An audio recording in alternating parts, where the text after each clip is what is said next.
Welcome to week 3 of Advent. To begin, let's start by taking 3 big deep breaths.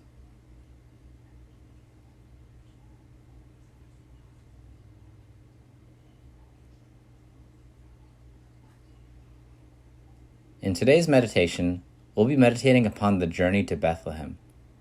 We'll be using the Gospel today, but also visions from Blessed Anne Catherine Emmerich to help us aid in prayer today. A reading from the Gospel according to St. Luke. At that time, a proclamation was made by Caesar Augustus that all that inhabited the world should be registered. This was the first census, undertaken while Cyrenius was governor of Syria, and everybody went to the town of his birth to be registered. Joseph went up from the town of Nazareth in Galilee to David's town, Bethlehem, in Judea, because he was a direct descendant of David, to be registered with his future wife, Mary, now in the later stages of her pregnancy. Now we will read from the visions of Blessed Anne Catherine Emmerich on what the journey was like for St. Joseph and the Blessed Virgin Mary. As I read, I want you to close your eyes and visualize all that is happening. Joseph will arrive back in Nazareth today. He was in Jerusalem, taking beasts there for sacrifice. He left them at the little inn at a quarter of an hour on the road from Jerusalem to Bethlehem.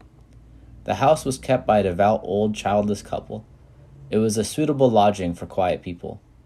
Joseph went from there to Bethlehem, but did not visit his relations in that town. He only wanted to find out about an enrollment and taxation of the people, which made it necessary for everyone to betake him to his birthplace. He did not, however, have himself inscribed as yet, because he intended to journey with Mary to the temple in Jerusalem after the days of her purification, and then go to Bethlehem and settle there. I do not know for certain what were his reasons, but Joseph did not like being in Nazareth.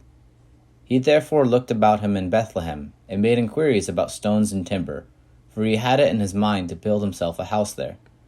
Having found out what he wanted, he returned to the inn near Jerusalem, took his sacrifice to the temple, and hurried home again. As he was crossing the field of Chimki, 6 hours from Nazareth, at midnight last night, an angel appeared to him and warned him that he was going to Bethlehem with Mary at once, for it was there that she was to bear a child.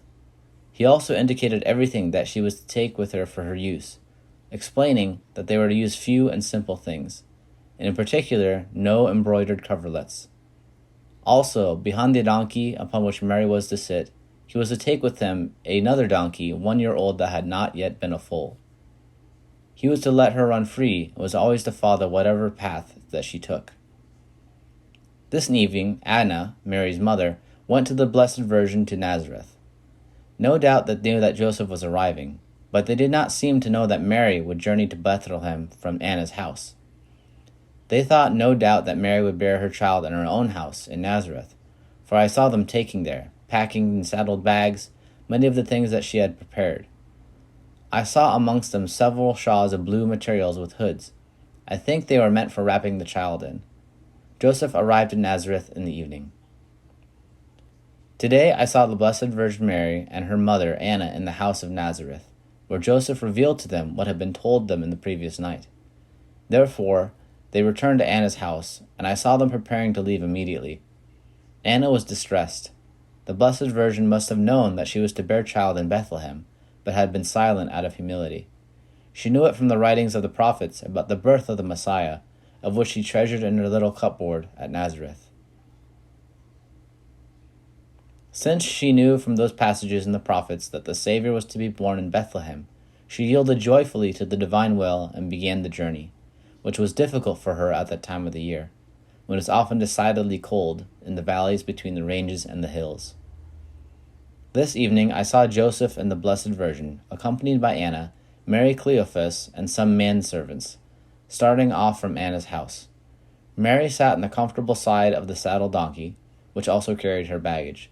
Joseph led the donkey, and the second donkey was taken for Anna to ride back on. Her husband was away in the fields when they started on their journey. I saw the Holy Family some hours' journey beyond this last place, going at night towards a mountain through a very cold valley. It looks as if there was frost on the ground. The Blessed Virgin was suffering from cold and said to Joseph, We must rest. I can go no farther." Hardly had she spoken when the donkey that was running with them stood still underneath a terebinth tree, very big and old, near which was a spring of water. They stopped under this tree. Joseph spread coverings for the Blessed Virgin to sit on. After helping her to alight from the donkey, she sat down under the tree. Joseph hung a lighted lantern, which he carried with him, on the lower branches of the tree. The Blessed Virgin prayed earnestly to God that he would not suffer her to take harm from the cold. At once she was filled with so great warmth that she held out her hands to St. Joseph to warm his. They refreshed themselves here with fruit and little loaves of bread which they had taken with them, and drank water from the spring nearby, mixing it with balsam which Joseph had brought from his little jug. Joseph spoke very comforting to the Blessed Virgin.